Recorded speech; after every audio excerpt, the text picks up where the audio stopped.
Hello mga ka-FB! Paano mag-upload ng video sa Creator Studio? Watch this basic tutorial. Kailangan i-download mo muna yung Creator Studio. Punta ka muna sa Play Store. Click mo to. Then, i-type mo yung Creator Studio.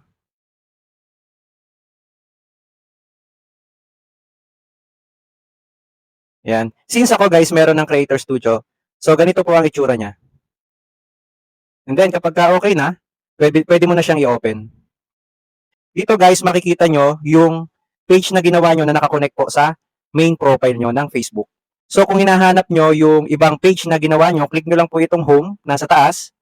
So dito guys, makikita nyo lahat yung ginawa nyong page na nakakonect sa main profile nyo po sa Facebook. So yan po siya, dyan nyo lang siya makikita. Pinakita ko lang po sa inyo kung saan nyo makikita yung ibang page nyo na ginawa. Back na po tayo. Talangay dito sa may taas. Sa right side, click nyo to. And then may pagpipilian dyan. So pwede ka mag-post dito ng reels mo. And then yung video. And then photo. So pwede ka mag-post dyan. Since mag-upload tayo ng video natin, click natin ito.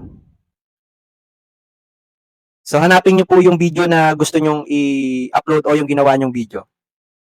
So click natin ito. Since ako'y meron na nagawa, ayan, click natin yan. And then click natin next. Ganito ang itsura guys kapag nakapost na siya doon sa page nyo. So gagawa lang kayo ng title. So, yun yung title na nilagay ko kasi yun yung nasa video tutorial ko. So, two-factor authentication. And then, sa description naman, guys, lagay nyo na yung description ng post nyo. So, guys, yan, naglagay na ako ng description. Click lang natin tong done. Ayan na siya. So, kapag okay na, guys, so, since ganito ang itsura, pagka lumabas siya at kapag pinost natin, pwede natin siyang lagyan ng thumbnail. Since meron na akong naka-upload na image. So guys, ito yung nilagay kong thumbnail, nakagawa na ako. Mas maganda, may ano ka talaga, mas maganda kung may thumbnail ka para makita kagad ng viewers mo. And then, click natin tong next. Ganyan po yung magiging itsura niya kapag pinablish po natin. So, click natin tong publish. Kung nagustuhan mo yung video, follow for more. See you!